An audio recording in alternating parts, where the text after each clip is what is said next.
Daily idli dosa போர் அடிச்சிருச்சா இந்த மாதிரி மொறு மொறுன்னு சூப்பரான பர்ஃபெக்டான அடை எப்படி பண்ணலான்னு பார்க்கலாம். நான் போடுற இதே ரேஷியோவில் போட்டிங்கன்னா நல்ல சூப்பரான மொறு மொறுன்னு அடை வருங்க. இன்றைக்கி அதுக்கு இட்லி அரிசி 1.5 கப் எடுத்திருக்கிறேன், துவரம்பருப்பு 1/2 கப் எடுத்திருக்கேன், கடலைப்பருப்பு 1/2 கப் எடுத்திருக்கேன், மூங்கால் அதாவது பைத்தம்பருப்பு 1/2 கப் எடுத்திருக்கேன், உளுத்தம்பருப்பு 4 ஸ்பூன் எடுத்திருக்கேன், வரமிளகாய் 6லேருந்து 7 எடுத்திருக்கிறேன்.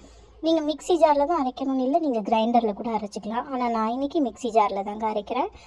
நீங்கள் ரொம்ப நரன்னு இல்லாமல் ரொம்ப நைஸாகவும் அரைக்காமல் இந்த பாருங்கள், உங்களுக்கு பதம் தெரியும்னு நினைக்கிறேன். ரொம்ப நைஸாக இல்லை, இது கொஞ்சம் வரவரம் தான் இருக்குது, ரொம்பவும் வரவரனும் இல்லை. அதோடு சேர்த்து கல் உப்பு போட்டுக்கோங்க. இந்த மாவை புளிக்க வைக்கணும்னு அவசியமே கிடையாது. அப்பயே நீங்கள் மாவு அரைச்சிட்டு தோசை ஊற்றிக்கலாம், அடை ஊற்றிக்கலாம். நல்லா கலந்து விட்டுக்கோங்க.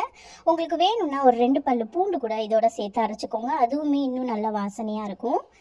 இப்போ பார்த்தீங்கன்னா தெரியுது, நல்லா ஸ்மூத்தாகவும் இல்லை வரவரனும் இல்லை. இந்த மாதிரி அரைச்சிக்கோங்க. இப்போ நான் ஒரு அடை ஊற்றி காமிக்கிறேன் உங்களுக்கு.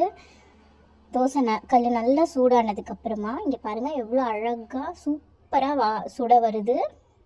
நல்லா மெலீஸாக சுட வருது பார்த்தீங்களா. இந்த மாதிரி சுட்டு எடுத்தீங்கன்னா ஓரத்துலலாம் நீங்கள் எண்ணெய் விட்டுருங்க. இப்போ பாருங்களேன், அதுவே ஓரத்தில் தூக்கி கொடுக்கும் உங்களுக்கு. நான் ரெடி ஆகிட்டேன் அப்படின்னு சொல்லிட்டு அதுவே உங்களுக்கு தூக்கி கொடுக்கும்.